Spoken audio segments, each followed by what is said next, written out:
What's going on, everyone? Welcome back. Today we have got our Week 17 fantasy football running back starts and sits for every single matchup. So make sure to tune in. If you enjoy, hit that like button, subscribe, give us a follow on Twitter at AllDayPigskin to continue interacting with us there.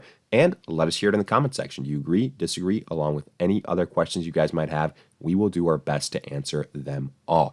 But with that being said, let's get right into it. Real quick, before getting into our breakdown, a quick word from our partners at Prize Picks, which is our favorite DFS site of choice this NFL and fantasy football season. If you guys aren't familiar with them, do yourself a favor and check them out. In fact, when you sign up right now and use code ADP, you get a 100% deposit match up to $100. And look, we're already doing all this research for fantasy football matchups, so why not take advantage of it and get some profits as well? Prize Picks, well, they allow you to basically do exactly that. They have so many different player prop bets, not only in terms of single stat DFS, but also in terms of fantasy score, and you can combine them any which way you want. Super simple, super easy to use. All you have to do, choose two more players from the board, and then just pick the over-under on their projected fantasy score or on their single stat. Again, pretty much for every single matchup as the week progresses, those options will be updated even more so. And then the great thing is you've got two different options in terms of how you want to bet it, whether it's a flex play, so that way you can miss one of your selections but still win. Obviously, that's the safer choice. Or if you want more bang for your buck, check out the power play, where if you get all your picks correct, well, you win even bigger. So again, check all of that out. Details in the description. And we kick off Week 17 with the Giants at the Bears. And here, let's start with the Giants side of things and be completely blunt with you, because even though you see Saquon Barkley as a start, there's an asterisk next to his name. You know, he was kind of limited this week, but all of us deep in our hearts, we realize that Saquon Barkley at this point in time is better off just being shut down. Honestly, he just doesn't have it right now. The Giants don't have it. And for fantasy purposes, which is what we're talking about, we would all much rather Devontae Booker just be the starter for the Giants for what's left of the season. Now, I do have Booker also listed as a start, but that's more so if, Saquon Barkley doesn't play. I would say if Barkley does play, then you have to start Barkley ahead of Devontae Booker, just because Barkley is going to still get more carries. He's going to get more pass catching work, even though, he's an RB2 and a low end at that, in my opinion. I think Devontae Booker has the higher upside, but fair or not, if Barkley plays, Booker won't get the same type of usage. And in that case, you sit him. If Barkley doesn't play, I would absolutely start Devontae Booker. I think he has a higher upside. I think he's a mid to high-end RB2, unlike Saquon Barkley.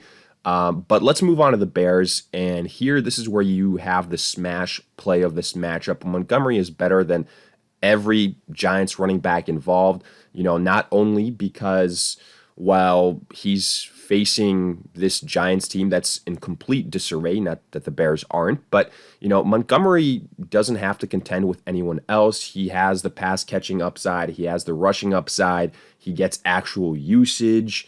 And I think he has high-end RB2 upside here, potentially a low-end RB1. Neither one of these teams are all that great. I could see both these, offenses having some more success than we're used to. But at the end of the day, Montgomery is the name you really want to start in this matchup in particular. Moving on, Jaguars at the Patriots. I'm only interested in the Patriots side of things. And man, oh man, last week without Ramondre Stevenson, Damian Harris went off. He might have single-handedly, taken you to the fantasy football championships, but now Ramondre Stevenson is back. So, that 30-point performance that we saw from Damian Harris, probably not going to be duplicated, but I would still start both of these guys. Namely, because the Patriots are going up against the Jacksonville Jaguars, who are absolutely atrocious.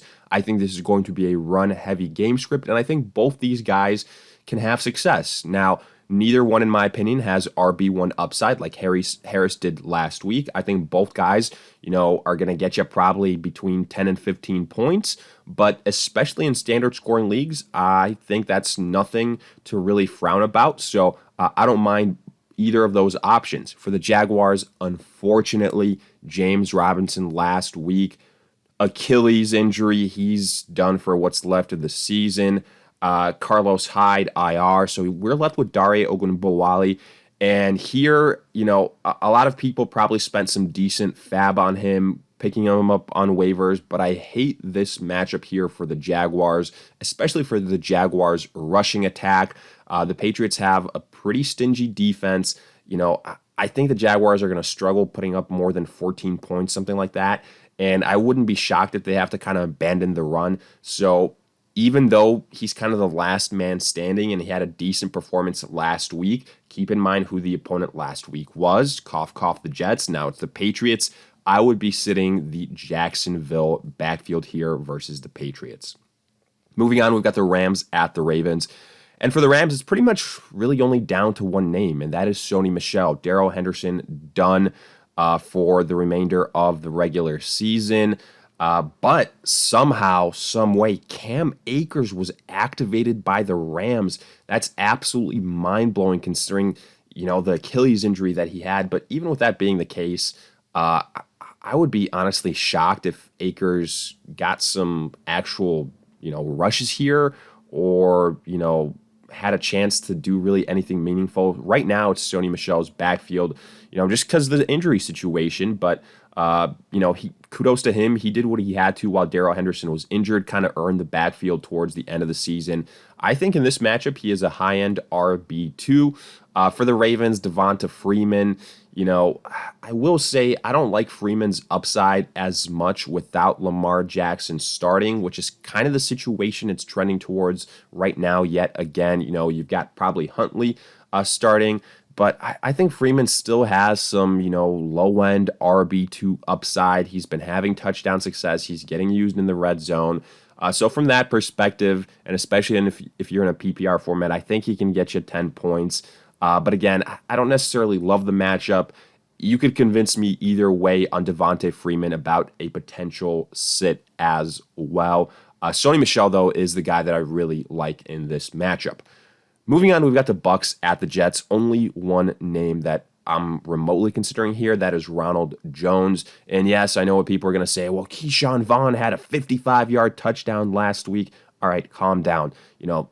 That's one of those things when you look at the stats, when you look at the plays, the rush attempts, the yards per carry, that's what we call an outlier. And I get it. The Bucs are going up against the Jets, so it could be a blowout. It probably will be a blowout. So maybe Keyshawn Vaughn gets garbage time points, but I think that's a tough thing to have to rely on, especially in the fantasy football championships. I think Ronald Jones is the much safer play. I think he's a high-end RB2, potentially RB1 upside as well. I've got a Vaughn as a sit. Again, if you're very, very, very desperate and, you need a boom or bust type of thing, and make no mistake about it, Vaughn is very much so boom or bust, then maybe you take a chance on him, but I would sit him. For the Jets, it's pretty much Michael Carter, but I hate, again, really any Jets running back versus this stout Buccaneers defense, especially up front. The Jets are going to have to pass the football to have success here. I think the rushing attack is going to have less than 100 yards total, so I am fading Michael Carter in this game. Then Falcons at the Bills. Again, only one running back I want to start here. That is Devin Singletary. He's had a lot of success as of late. The Bills are taking advantage of some good matchups, and I think Singletary can have success here versus this bad Falcons defense. I have him as a mid to high-end RB2. For the Falcons, this might seem as a bit of a surprise, but I have Cordero Patterson, the kind of Swiss Army knife as a sit. I also have Mike Davis as a sit for a couple reasons. If you guys have been keeping up with my start sits for the last couple of weeks, you've probably noticed that I've been lower and lower and lower on Cordero Patterson as the weeks have progressed. That's because he hasn't been getting the usage as a pass catcher. And that's what made him valuable. That's why he was a guy that was in the RB2 conversation that had such a high floor every single week. But now when, the the looks aren't going his way, the volume isn't going his way, Patterson is mainly just being used as a running back that's getting like 10-ish carries a game. And the Falcons' rushing attack ain't all that great to begin with. Sorry to break it to you, but that's been the case all season long. So basically the upside for Patterson disappears. Mike Davis never really had all that upside. The Bills have a good rush defense. And I think, this game could be a blowout. I'm sitting both of these guys here. Then Chiefs at the Bengals. Clyde Edwards-Helaire done for the regular season. So come on down, Darrell Williams. I think he has mid to high-end RB2 upside on the week. He is definitely going to be a guy that I think wins you some matchups this week. For the Bengals, it's Joe Mixon. That's easy. He's an RB1 on the week, as has been the case all season long. Let's move on. Then Dolphins at the Titans. I really don't like any of the running backs here because for the Dolphins, you've got this trio now of Myles Gaskin, of Duke Johnson, of Phillip Lindsay. I think Gaskin's the best bet for fantasy purposes, but he's just not getting the volume. I'm sitting all these guys. The Titans actually have a decent run defense, so I don't love it here for the Dolphins. For the Titans, kind of similar situation. Donta Foreman, Dontrell Hillard. I think Foreman's the better running back, but I think he's just very, very inconsistent on a week in and week out basis. And again, in the fantasy football championships, I'm scared of those guys that have more inconsistent games than ones that you can rely on. I think that's where the Titans without Derrick Henry lie. So I'd be sitting Foreman and Hillard. Again, obviously, in my opinion, Foreman has the higher upside, but it's just how risky do you want to get here at such a crucial point in fantasy football. Moving on, Raiders at the Colts. I'll start the top two guys, Josh Jacobs and Jonathan Taylor. I think Taylor obviously has the much higher upside. And when I say that, I mean like a top 5 running back on the week. Josh Jacobs, just because, he's kind of the lone man standing there. His pass catching upside has gone up. I think he's a high-end RB2, potentially low-end RB1 if he has some touchdown success. But he also faces the tougher defense. Either way, though, I think he's still an obvious start. Let's continue on. However, we go to the Eagles at Washington. Miles Sanders hurt. I think it's the Boston Scott show yet again. It's not the first time it's happened this season. Jordan Howard also probably going to play, but he's been banged up these last couple of weeks, so I have more faith in Boston Scott. I think he's a decent mid to high-end RB2 on the week. Then for Washington, Gibson getting put on the COVID list this late in the week, probably not going to play. So then McKissick on IR, you're left with like Jared Patterson.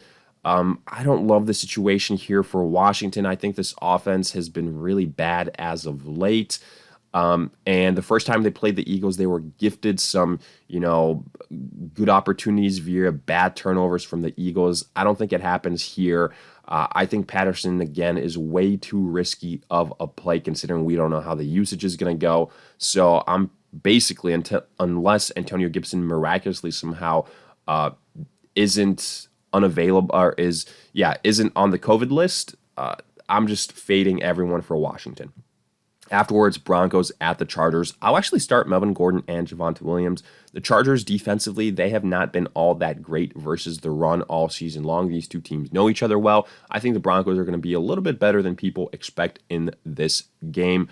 For the Chargers, Austin Eckler didn't play last week. Justin Jackson was an absolute stud, but Eckler is back.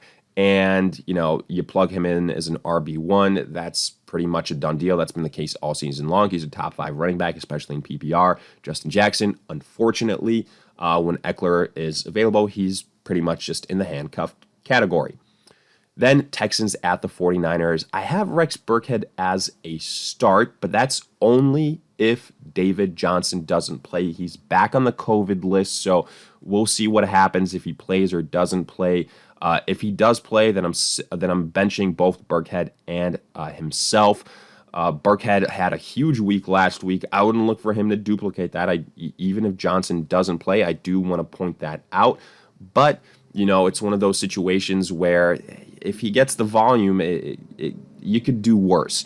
For the 49ers, Elijah Mitchell expected to finally return. I think when he's back, he's the guy for the 49ers. I will be interested, though. Jeff Wilson, who I currently have as a sit, has had some success these last 2 weeks, and I'm curious whether that's going to take away from some of the carries from Mitchell, because when Mitchell was playing, pretty much every single other running back for the 49ers was a non-factor. Like, Mitchell was getting 20-plus carries. I have a hard time believing that'll be the case 100% here yet again, especially versus a team like the Texans. So Jeff Wilson might have some plays here and there, but he's just too risky to start with Mitchell back, so I can't start him again this crucial point in time with the fantasy football championships being on the line. Then Lions at the Seahawks. I only really feel confident in starting Rashad Penny here. The Lions defense, not all that great. Not saying that the Seahawks defense is, but to me, Rashad Penny is a guy that doesn't have to worry about, coming back from an injury. He doesn't have to worry about competition behind him. We know what we're going to get from Rashad Penny. So I'll start him. I think he's a high-end RB2, potentially a low-end RB1. For the Lions, this might be an unpopular opinion, but DeAndre Swift is back this week after a multi-week absence. Guess what? I'm sitting him. I think he is a trap play this week. And yes, again, I realize the Seahawks defensively, they have not been good. But Swift, in his first game back from an injury, with guys like Jamal Williams and especially Craig Reynolds having stepped up these last couple of weeks, I don't necessarily think that Swift is going to get the same type of usage. In PPR formats, I think that's where you're kind of praying and you're more so starting Swift. In standard formats, I think I definitely bench him. Jared Goff potentially going to miss this game as well. So I'm just very, very nervous. I think a lot of things aren't going in favor of Swift and in the Lions in general right now. So I'm benching this entire backfield. If you're in a PPR format, then a case I think can be made for Swift. But again, I think it's riskier than people realize. Afterwards, Cardinals at the Cowboys. Look, if James Conner plays, it's going to be him and Chase Edmonds. I have an asterisk next to Conner's name. That's if he's available. Then I prefer him over Edmonds in that duo, even though Edmonds was just huge this last week without James Conner. And don't get me wrong, he can be huge yet again, but that's if James Conner doesn't play. And right now, I think it's trending towards him playing, which means both these guys are risky plays at best in the low-end RB2 category. But I do think Conner has the higher upside because, of the way he's utilized in the red zone. So if there's anyone you take a chance on, it's him. I think he's like a borderline RB2, RB3. For the Cowboys, it's easy. It's Ezekiel Elliott. He's going to be a top 10 running back on the week. Tony Pollard, more so in the handcuff category. Then Panthers at the Saints. I'll start Alvin Kamara.